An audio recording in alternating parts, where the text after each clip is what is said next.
Welcome back. Tonight we enter Paris, 1386. The king presides. The crowd waits in silence. On a scaffold, a woman clutches her dress, her life hanging on the blade of a knight below. Two men circle in full armor, one of them her accuser, one her defender. There will be no jury, no testimony, only blood. What happens in the ring determines whether she walks free or burns at the stake. What if guilt or innocence wasn't argued with words, but fought with steel? In the Middle Ages, the courtroom sometimes looked like a battlefield. Instead of witnesses stepping forward or lawyers building their cases, two fighters met in a field or arena, carrying weapons chosen by custom or decree. The idea was simple, but terrifying. God would ensure the just cause triumphed, and the one who fell under the blade revealed their dishonor. For a society that believed the divine governed every detail of life, blood spilled in combat was seen as truth itself. At first, trial by combat wasn't treated as law's breakdown, but as its most final and undeniable form. Judges, nobles, and even monarchs didn't dismiss it as barbaric chaos. They sanctioned it, scheduled it, and surrounded it with protocol. Combatants swore oaths before stepping into the arena, promising no trickery, no flight, and no outside aid. Weapons were set out in advance, sometimes by clerks of the court. The ground was marked off, turning pasture or tavern yard into a stage of solemn violence. And presiding over it all might be not only local lords and clergy, but sometimes the eyes of the king himself, lending the fight a sanctity it would never have if it were merely a brawl.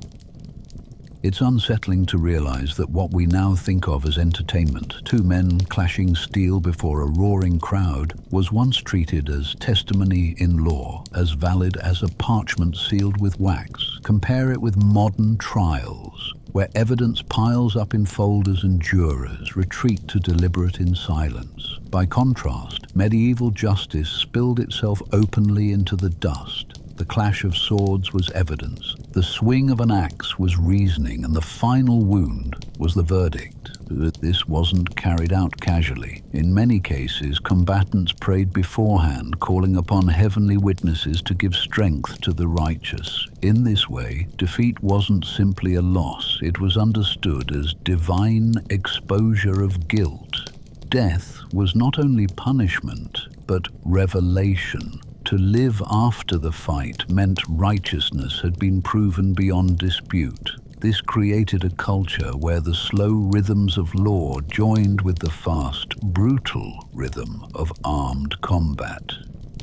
The rituals around such fights were as important as the strikes themselves. Fighters swore on relics or holy texts before they approached one another, establishing that the hand that lifted the sword was bound to truth. Banners and tabards often displayed coats of arms, so the watching crowd knew exactly whose honor stood trial. Even the time of day was regulated. Combat was expected to begin at dawn and could stretch on until dusk, unless one fighter was clearly too weak to continue. In such cases, the people watching or the judges presiding declared the truth already revealed.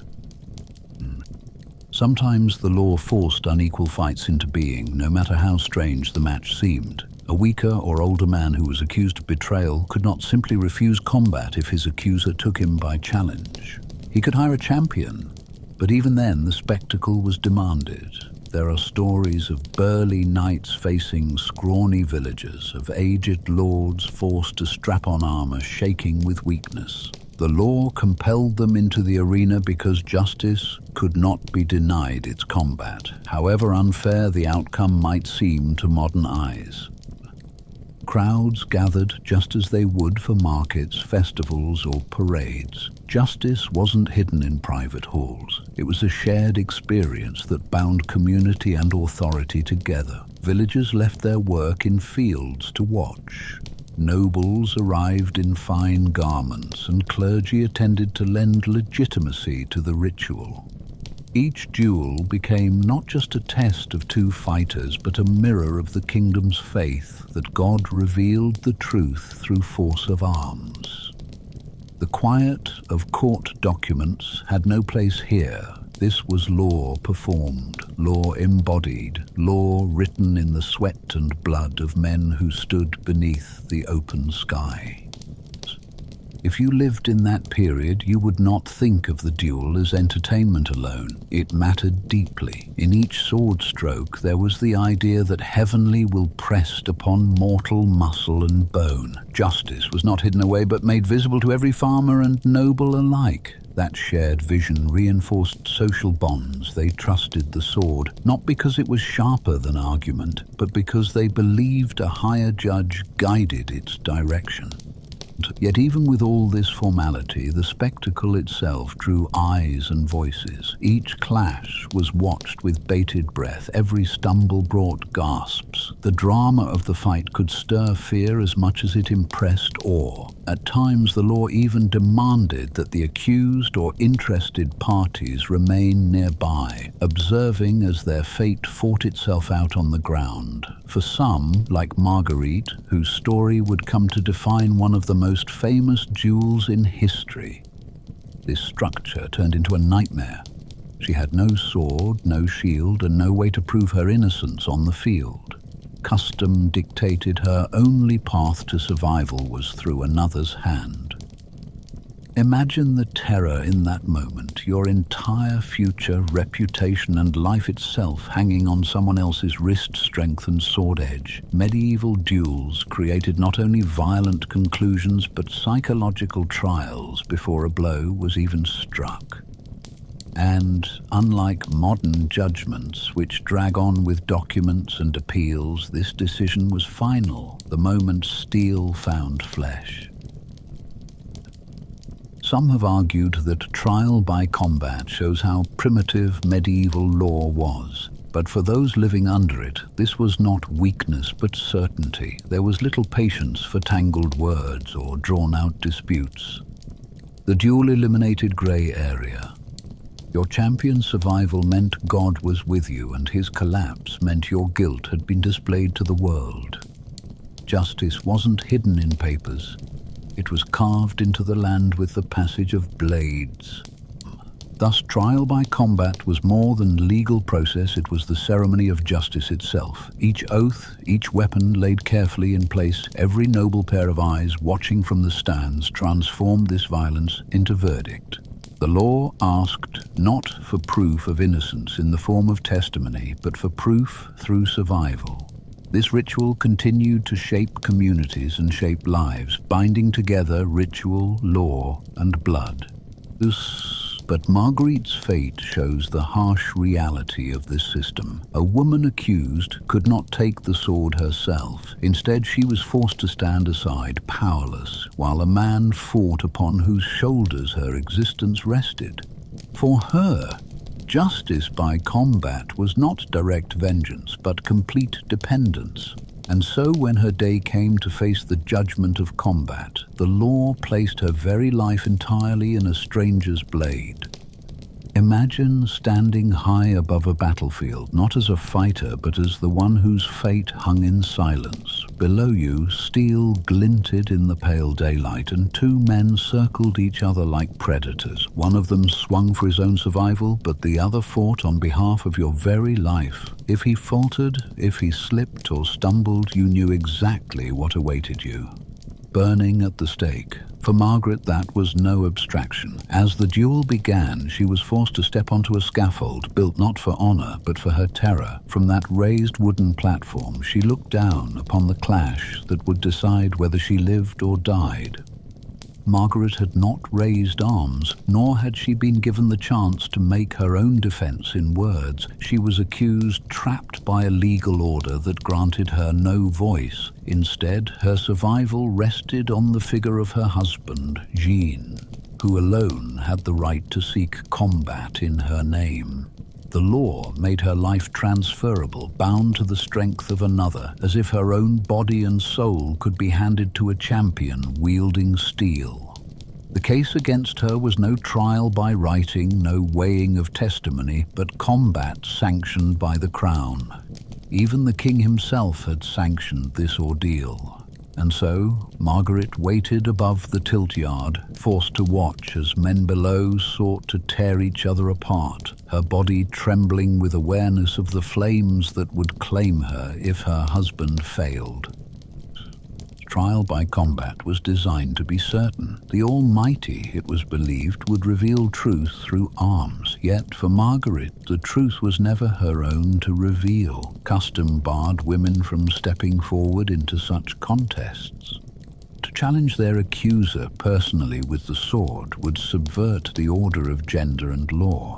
Thus, women stood aside, whether accused or claimant, and by law they were tethered absolutely to their male representative. In Marguerite's case, she had lodged the accusation of violence herself, but when the countercharge of falsehood was turned upon her, she was stripped of all agency. Her body remained, helpless and terrified, standing exposed to the public gaze on that elevated stage. Think of the cruelty in the arrangement. Instead of private judgment, the spectacle was laid open for all. The scaffold was not hidden, but raised high, so that everyone in attendance could see her clearly. Nobles, villagers, clergy, squires, and the king himself, hundreds of eyes fixed upon her rigid figure. She could not conceal her fear. She could not look away. Every time metal clashed below, she must have felt her breath shorten, knowing that her life swayed with the weight of her husband's steel. Medieval justice was not written in books. It was displayed on a public stage, and there she stood, knowing each movement below translated directly into either freedom or flame. Honor in that world was not a private possession, but a family legacy embedded in blood. A man's shame could taint his wife, his children, and his lineage. In the same way, a woman's accusation tied directly back to her husband's reputation. If a wife spoke falsely or could not support her charge, it was assumed her husband's honor had been soiled, making him either complicit or dishonored by association. Family honor was fluid, transferred between husband and wife as surely as land or title. By that logic, Margaret's truth had to be carried in her husband's sword. Her life and his ability to fight were seen as one. He stood not only for her innocence, but for their household, their marriage, and their shared future. Imagine the silence that pressed upon her. Thousands gathered, yet no one spoke as steel bit into the shield. The air grew heavier with each strike. The crowd was not simply entertained, they were aware that every moment of the duel was paired with Marguerite's waiting body above them. One man might bleed out, and in the same span of breath she could be thrown into flames to seal the judgment. Her scaffold became an execution platform in waiting, a stage built for condemned flesh before it was even known if she was guilty. That knowledge must have crushed every fragment of comfort she might have clung to. The laws of the time made this arrangement seem natural, yet it reveals an unsettling truth about the period. Women's legal presence was mediated entirely through men-fathers, brothers, husbands, lords. A woman could suffer, accuse, even protest, but the law pressed her voice into another's hand to wield in combat. Marguerite's raised scaffold was less a place of witness than a symbol of her exclusion. Her entire case played out without her touch, her defense muted into the rhythm of armor and weapon. Every onlooker absorbed this structure without surprise, because that was the expected order. A woman's words might call a trial into motion, but her shield was never her own. Standing under the broad sky, she occupied a paradox. She was utterly powerless, unable to act, yet the focus of every gaze. She could not strike a blow, yet her very breath seemed tied to each swing of the blade below. The king presided. Servants stood with torches ready, and she could do nothing but clutch her garment and wait. It was justice turned into unbearable spectacle, terror framed in ritual. While her husband struck and suffered, she embodied the purpose of the duel itself, the proof that law in this setting meant blood had to be spilled before truth was known. It is difficult to overstate the psychological weight of such a position. Each movement below rattled her body. Each staggered step in combat was a shake of the rope binding her spirit. You can almost imagine her hands trembling against the wood of the scaffold rail as she leaned forward, breath sharp, eyes fixed, unable to escape the sight. Flames waited for her if the outcome went another way, and the crowd itself anticipated both possible conclusions. No parchment or clerk would save her. Only the sound of her husband lifting or dropping his weapon would decide. In that instant, the crowd, the law, the kingdom itself forced her into a ritual of waiting terror. This scene lingers because it crystallizes what trial by combat truly meant in practice. It dressed itself in faith, swore its intentions with oaths, and pretended impartiality. But for Marguerite, it stripped away humanity, leaving her hanging on the whim of battle. No evidence, no plea, no chance to prove her own soul. She was suspended between the approving eyes of king and crowd, crushed beneath law that demanded her innocence bleed from another man's body. What appeared in the records as justice was, for her, terror by ritual. The favor of God determined survival, nothing more. And as the arena below erupted into the chaos of drawn lances and colliding blades, the real question became clear. What happened when the swords finally struck? What did trial by combat actually look like when the full kingdom gathered to watch? On that cold December day in 1386, Paris transformed into something closer to an arena than a city street. A field was prepared with care, boundaries marked with ropes and wooden barriers, and space cleared for knights to fight openly before the crowd. This was no scattered brawl. It was crafted and staged as if justice itself required a stage set with ritual.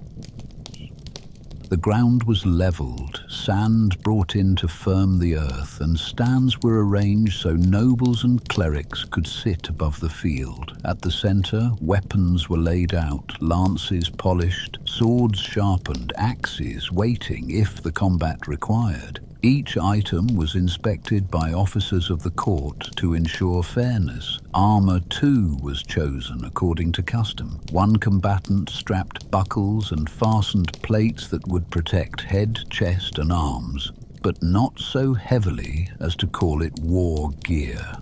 This was no battlefield. It was a place where combat was bound by rules, each element constrained by design.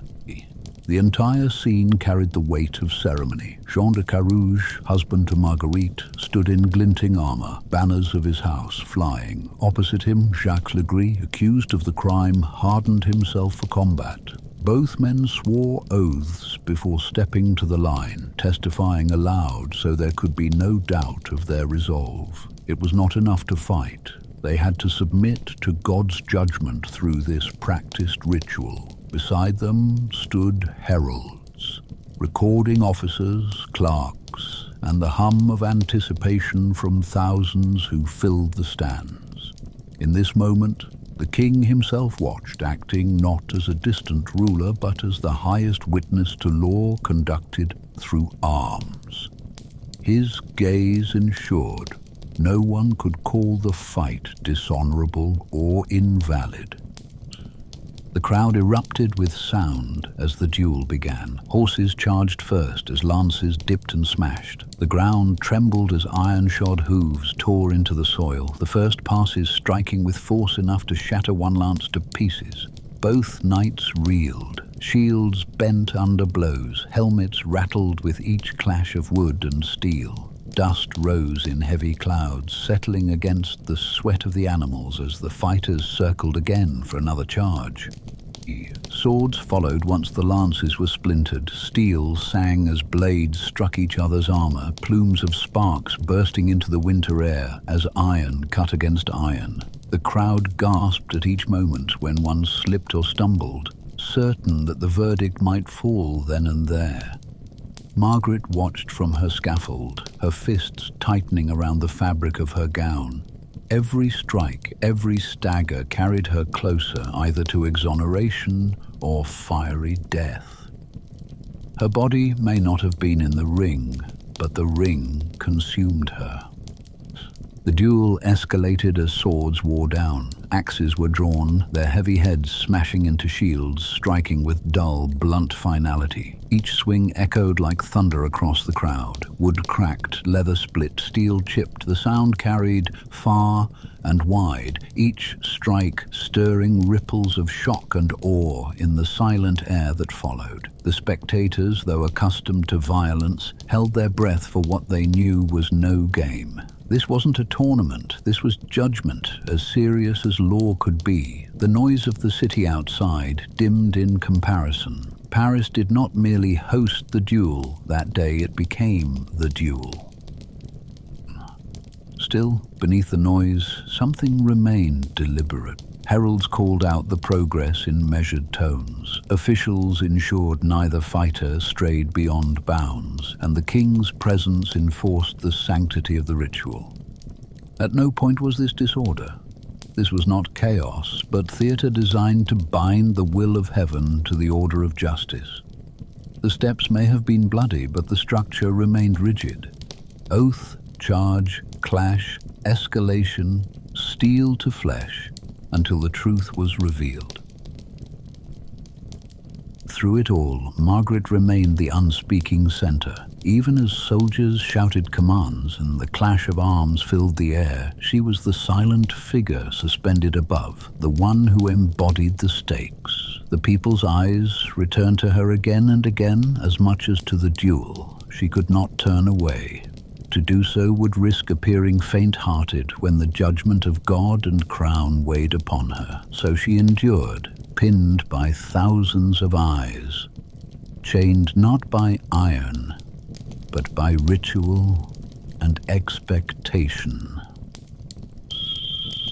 Then, a moment that chilled her blood. Jean staggered, his footing crumbling under the assault of his rival. Gasps rippled through the audience as he sank to one knee. Legris pressing forward, sword raised. To many, the outcome seemed decided in that second. Margaret's body tensed as flames began to flicker in her imagination. Entire lifetimes of hope collapsed in one stumble of a man holding her future. For an instant, her death was visible, a breath away.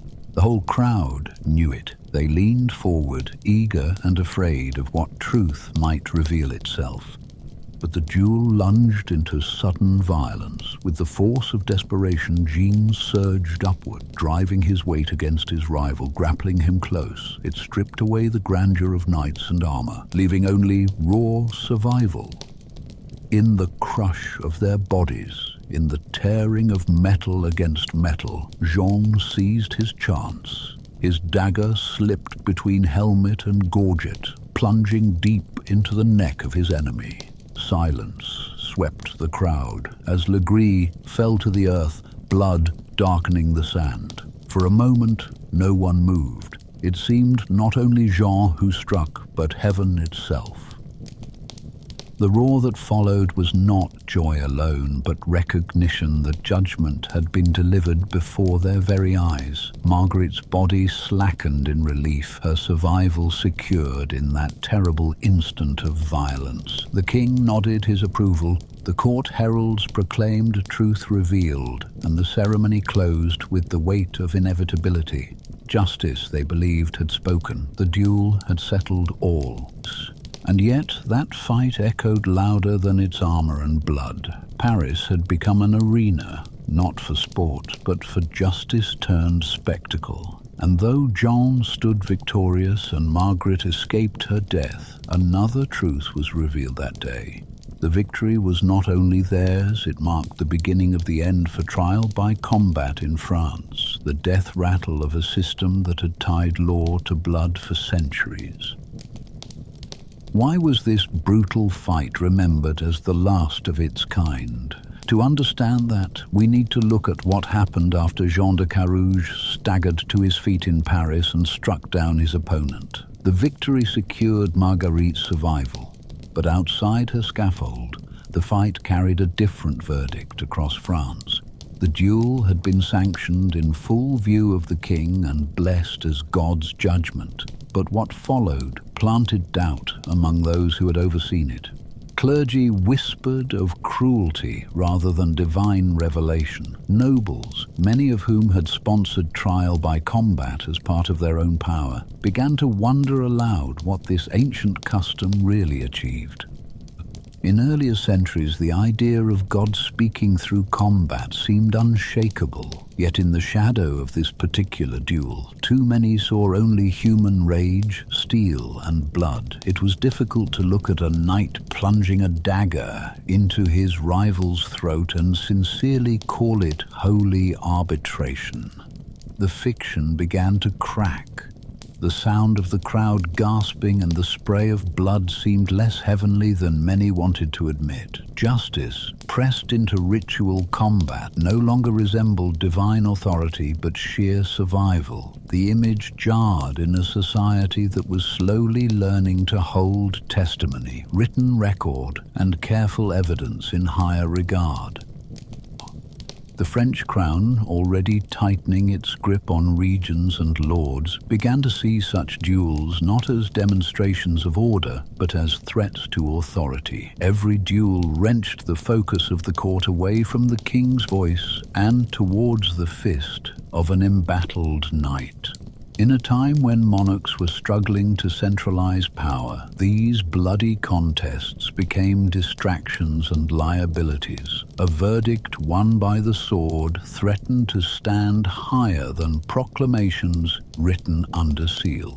That imbalance worried many who worked to fortify the authority of crown courts.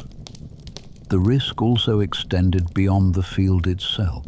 Each sanctioned duel turned into public theatre, calling out villagers, merchants, nobles, and clerics to come and gape while law played out in armed combat. This transformed justice into spectacle. But a king who wanted his writ to appear sacred could not rely on the entertainment value of two men stabbing each other in the dirt. The weight of government authority competed with the cheers of a crowd. When one combatant fell, the hope was that God had spoken decisively. But what the crowd saw was far less majestic: choking breaths, spurting blood, crushed helmets. Slowly, it became more difficult for monarchs and clergy alike to sanctify such gore as sacred proof of truth.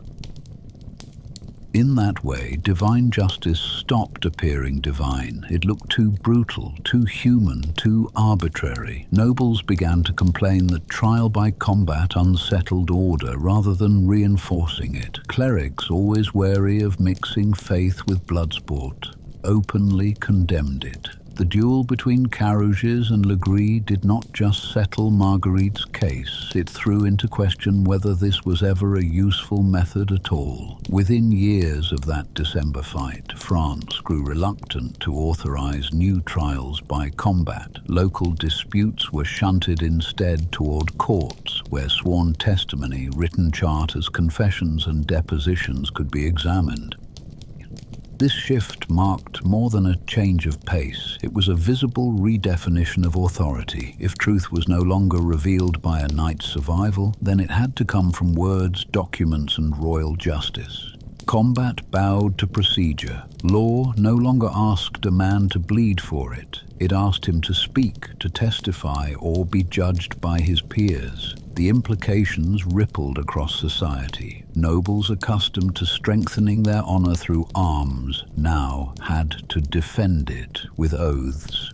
Townsfolk could seek judgment not by hiring champions, but by submitting disputes before magistrates. The monarchy became the central stage for conflict resolution rather than the tilt-yard. The duel of 1386 reverberated precisely because it was framed as legitimate, official and final, and yet its carnage left many unsettled. For those who had praised the duel as God's instrument, it became harder to look upon Jean's dagger thrust as divine wisdom. If anything, it resembled vengeance. Marguerite's innocence in the minds of many had been proven, yet how could her truth truly rest on the last breath of a night? That contradiction undermined the very foundation of trial by combat.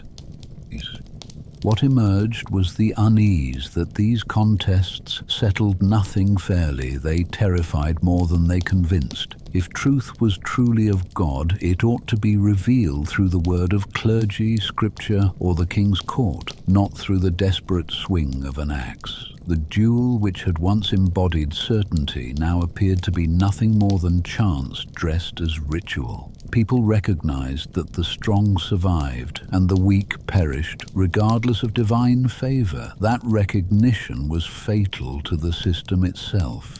As monarchs extended their power, this mode of justice became a relic of fragmentation. Judicial violence reflected a time when a noble or local judge might claim God's will in his own domain. But new rulers wanted uniform systems, not fractured customs. The duel represented decentralization, a faith bound to lords, traditions, and ritual. Royal courts represented centralization, a faith bound to crown and record. The two could not coexist for long.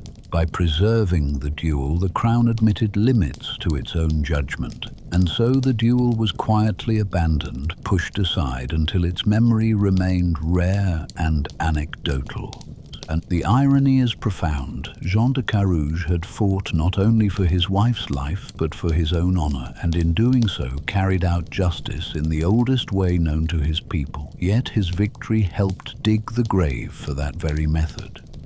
For after he struck the blade home and the crowd gasped at the sight, no one who watched could completely ignore the dissonance. Was this truly holy truth, or was it just a man's bloody triumph over another? That tension destroyed the trust that had once held the system together. Still, it would be wrong to think that trial by combat vanished everywhere at once. France may have withdrawn from the practice, but other kingdoms and territories allowed it to linger. In parts of the Holy Roman Empire, disputes were still carried to the ground in ritualized duels long after France had shifted to court testimony. England too kept the right alive on paper, even though it was rarely invoked. The persistence elsewhere showed how deep the custom ran. Societies clung to their rituals even when they became impractical. But in France, the duel of 1386 cast a shadow too heavy to ignore. This turning point did not prove trial by combat efficient or fair. Instead, it revealed its weakness, its unsustainable weight upon law. The dual spectacle made it unforgettable, but also made it impossible to continue. Once law looked more barbarous than divine, it had to be refined, reshaped, pulled into forms that authority could defend with dignity. Marguerite's crisis saved her life, but it also saved France from repeating the theater of judgment in blood. Still, one truth lingers. Even as France abandoned it, other lands clung to strange variations and bizarre contests where law and combat intertwined, and some of those retained a level of absurdity that makes the Paris arena look almost solemn in comparison. For while France was closing the book on combat justice, others were fashioning duels that placed goats, cheese, and even frying pans at the center of the law. Could goats and cheese really spark a fight to the death? Unbelievable as it sounds, such a clash took place one morning outside Roskilde in Denmark. Two nobles, Lord Canute and Sir Sven, turned what began as a squabble over land and dairy into a sanctioned duel with broadswords. The pasture itself hardly seemed worthy of the blood it would spill. Imagine a meadow, sheep chewing lazily beside tethered goats, while wheels of cheese sat stacked in sight of the gathered crowd, waiting to remind everyone of what had caused this violence. It seemed absurd, but in that world, even something so modest had the weight of law when pride and ownership collided. For Canute and Sven, the quarrel began with accusations over who rightfully owned a stretch of grassland and, by extension, the valuable livestock placed on it. The milk and cheese marked tangible wealth, tokens of sustenance, status, and trade. To us, it sounds absurd that arguments about butter and cheese wheels led men to kill, but to them such goods were no less serious than gold. Without herds and the dairy they produced, households could starve, fortunes could collapse, and authority could be questioned. So when neither man would yield, the fight moved from words to weapons. Trial by combat promised divine judgment, and the pasture where goats grazed became a stage for reckoning. The duel opened with formality, as all such duels did. Oaths were sworn before officials. Spectators lined the perimeter, peasants and townsfolk forming messy ranks behind rows of nobility, and before the fight even began, props of a kind were laid out.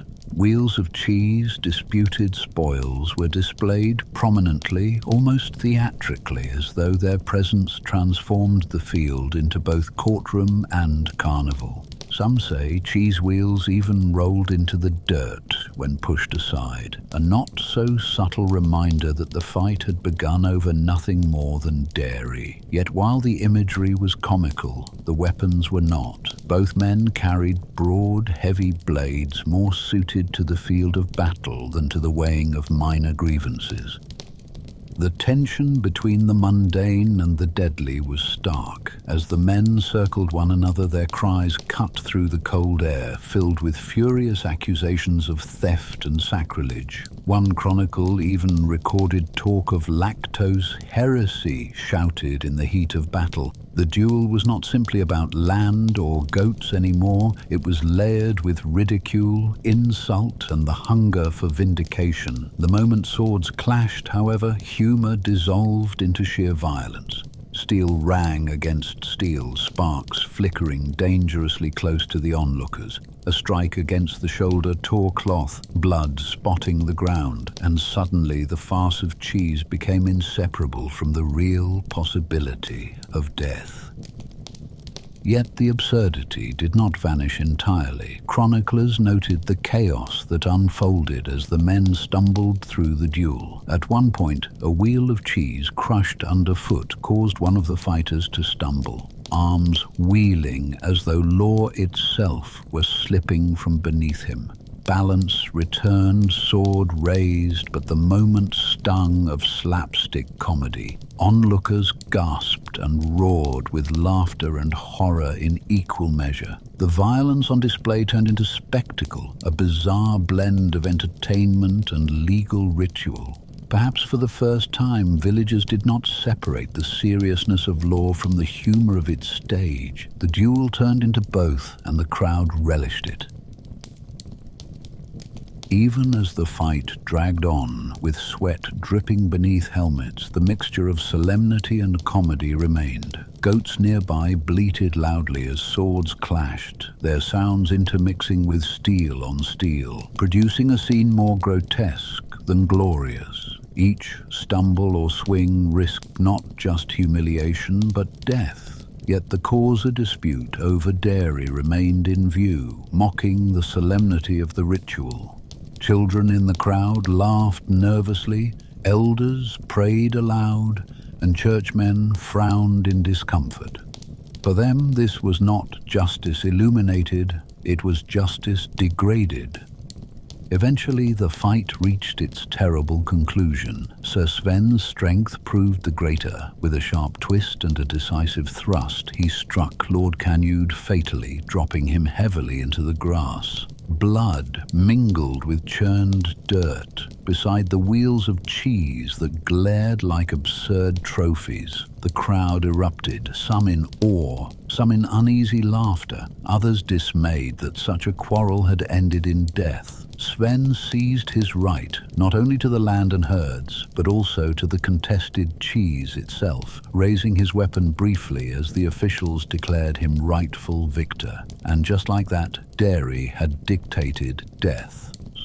What followed ensured the duel's place far beyond that field near Roskilde. Ballads sprang up, sung in local taverns and around firesides. With deliberate irony, verses likened bravery to dairy, preserving a tale that sounded humorous, even as it reminded listeners of slaughter over livestock. The fight became legend, absurd and chilling all at once. That is how such things traveled, through rhyme, through story, stitched together in the imagination of those who saw law itself become theatre.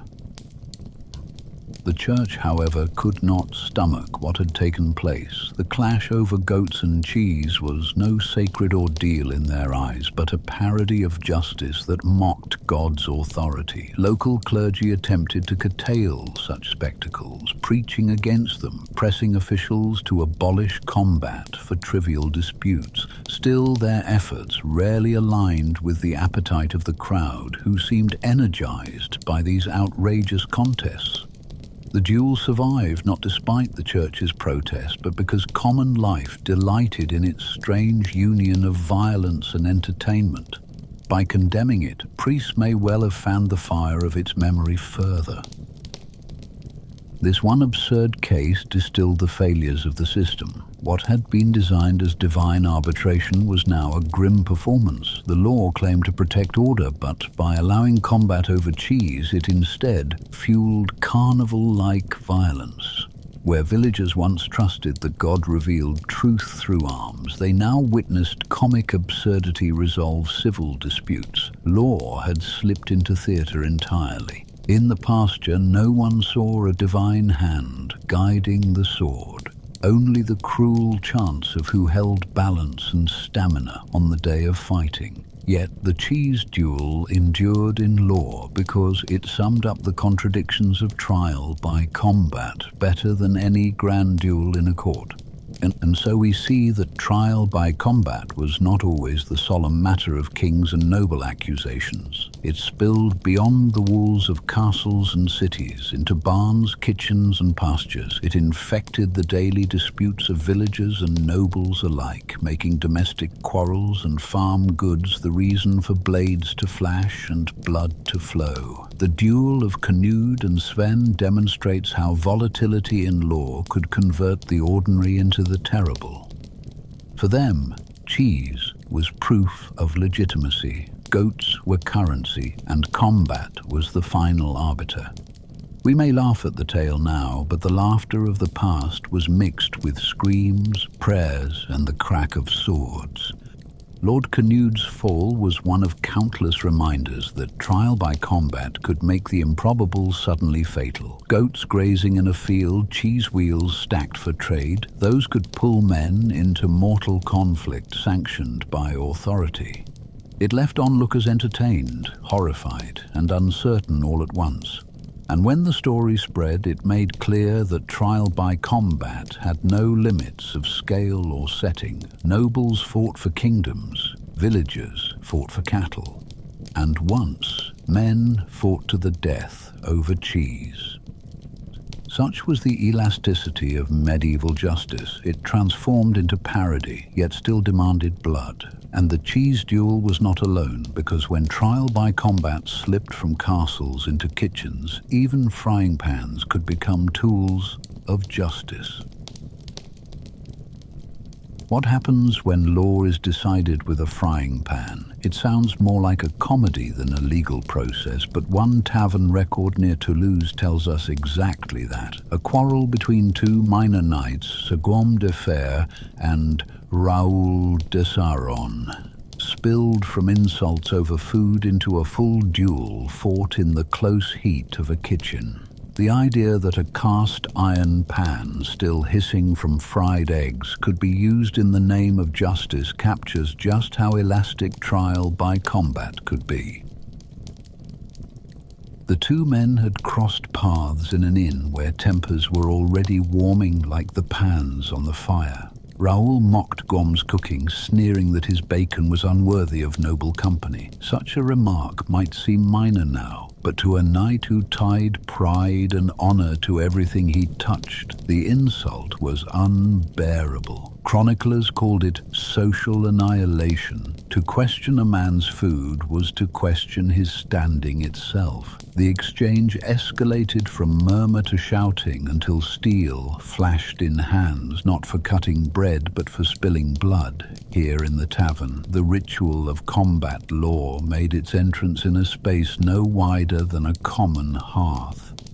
The choice of weapon cemented the strangeness. Guillaume, finding the skillet at hand, lifted it with both arms. Its surface still steamed, drops of grease sizzling as they struck the ground. Raoul, not to be outdone, armed himself with a knife meant for chopping onions. The duel was thus set. No swords, no armor, not even an open tilt-yard. Instead, two knights pressed into a kitchen of timber beams, earthen floor, and the thick smell of smoke. A cook's tools became the instruments of justice, and once oaths were given before the witnesses present, the clash began. What unfolded was part ritual, part chaos.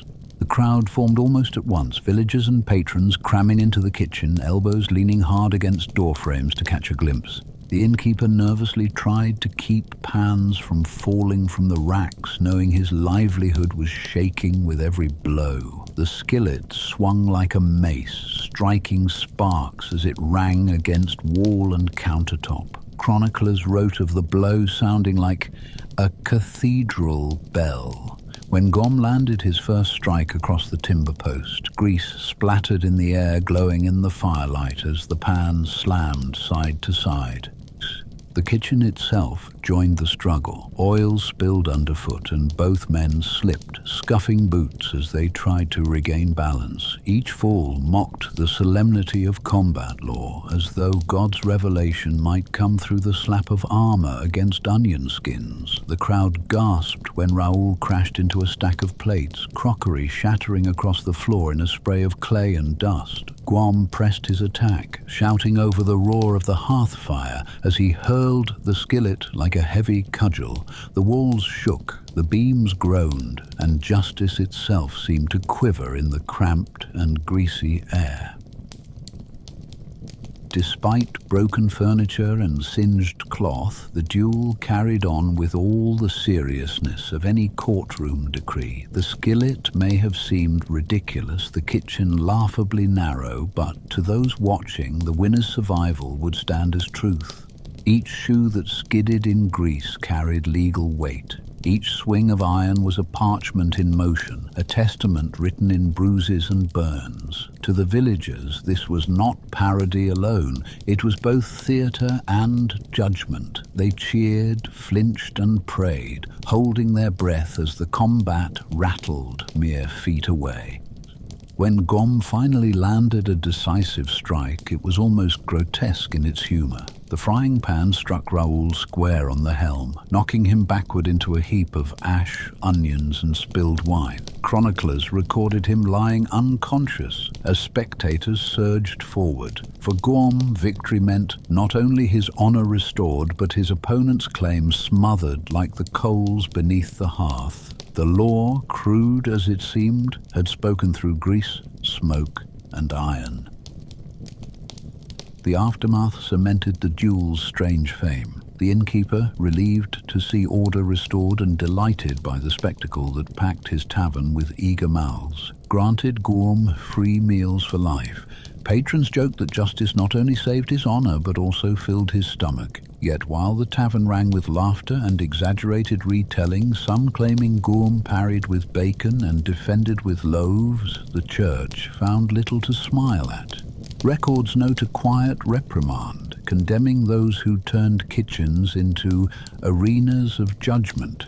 To the clergy, mixing sacred law with frying skillets was indecent, but such protests did little to halt the spread of the tale. The story flourished in oral tradition, passed from traveller to traveller, embroidered with each telling. Some knights supposedly retold it in jest, replacing parries and thrusts with imaginative choreography. One version speaks of egg-based defences, as though omelettes could shield against slams.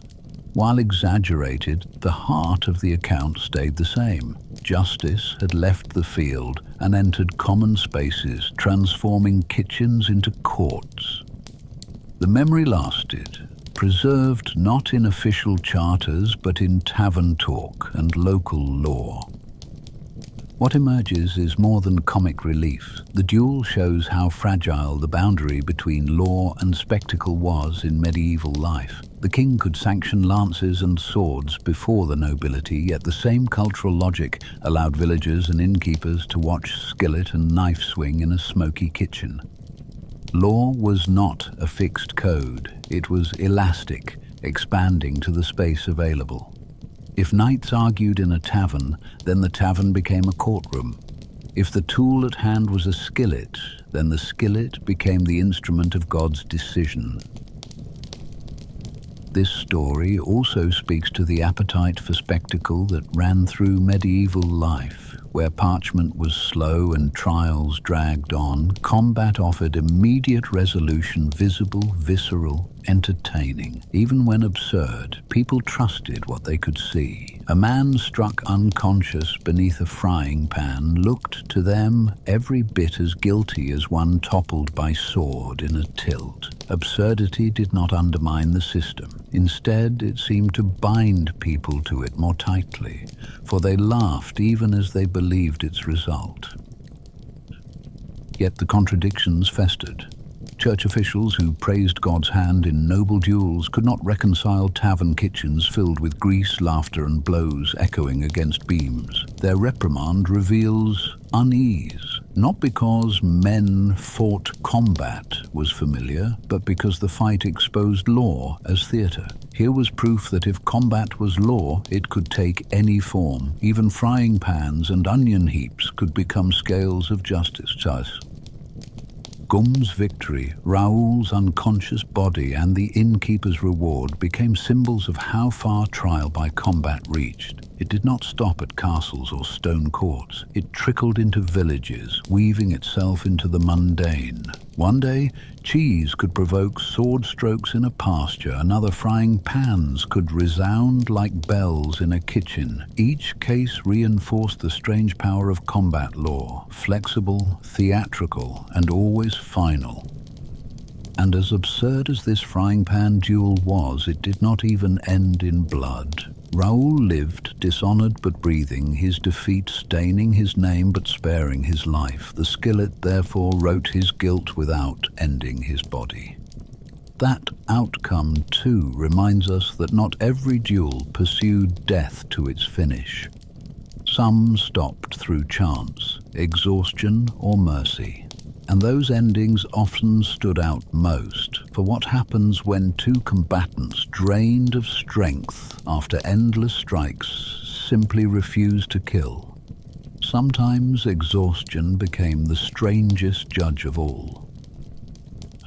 What if after hours of fighting to the death, two rivals simply stopped? That is what happened when Sir Thomas Dales of England met Jean Le Boutier of Brittany. Theirs was no imagined confrontation, but a sanctioned duel, unfolding against the backdrop of the 100 Years' War.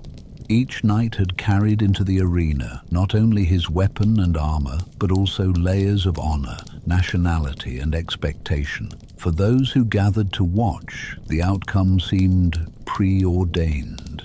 One would die, the other would rise, and in his survival, the truth would shine clear.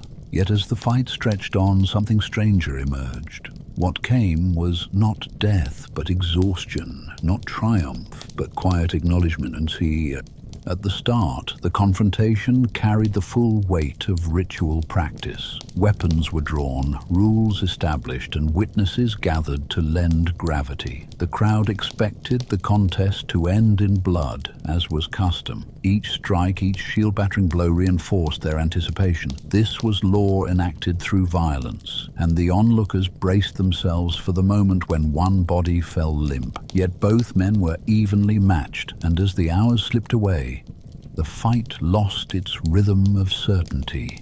Steel rang out less sharply, strikes grew slower, and the confidence of ceremony was swallowed by the grind of fatigue. What does exhaustion look like in armor weighing more than a man should carry for so long? Imagine bent frames, shoulders drooping beneath steel plates, breaths coming in loud wheezes as visors fogged with heat, their swords lifted slowly, no longer swift arcs, but sluggish pushes forward. What key steps had seemed crisp in opening passes now looked like drunken lurches, as though each limb fought against invisible chains. The ritual demanded determination unto death, but the body could not sustain the demand. Sweat pooled beneath padded garments, dirt stuck to greaves, helmets leaned forward as men gasped for breath. What had begun as an assertion of pride crumbled into the theater of exhaustion. The silence of the crowd reflected this transformation. Where earlier they had shouted, winced, and gasped, now they fell into uneasy quiet. Hours wore down, not just the combatants but also the spectators. Waiting for divine favor grew wearisome when both men seemed equally condemned by fatigue. Justice, in theory, was meant to shine brightly in the clear success of one and the clear downfall of the other. But as the men slumped, neither victorious nor fallen, the ritual exposed its frailty. How could endurance, not virtue, be the judge of truth? It was in this stalemate, locked arm to arm, that one of the knights forced words through breathless gasps. According to the record, Jean Leboutier muttered, "Are we done?" The phrase was not shouted, but spoken almost in confession. And from within the visor of Sir Thomas Dales came the dry reply, "Only if you are." With that, centuries of ritual expectation bent under the simplest of human questions. The divine verdict, once anticipated in a single decisive strike, collapsed into weary acknowledgement. In that exchange, combat law was abandoned, stripped bare by fatigue. The effect on those who witnessed must have been startling. Both knights, stooped and panting, stood within reach of one another. Either could have pressed forward, forcing the fight to its inevitable bloody climax.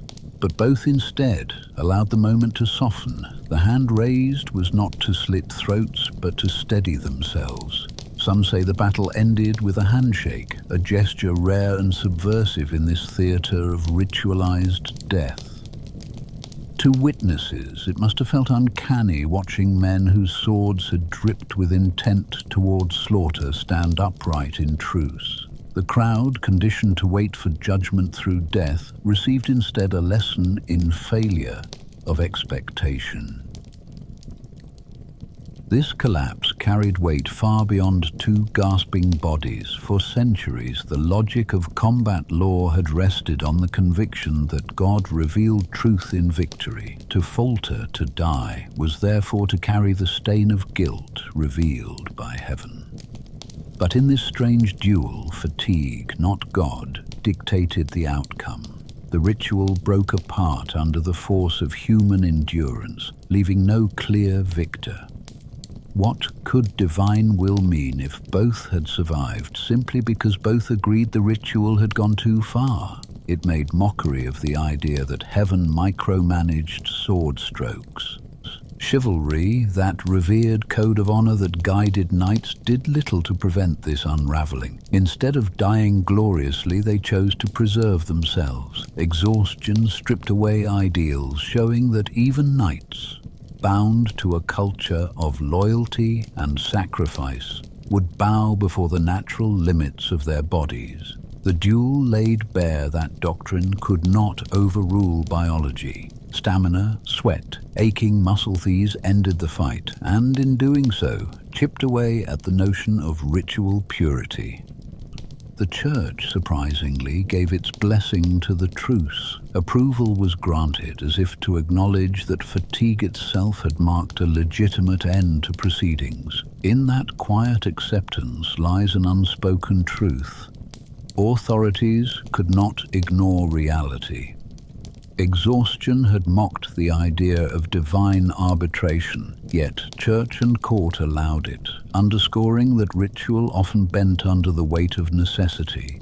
What emerged was recognition that law structured around invincible ideals always risked encountering human weakness, and when weakness put its hand on the scale, even God's supposed will could be set aside.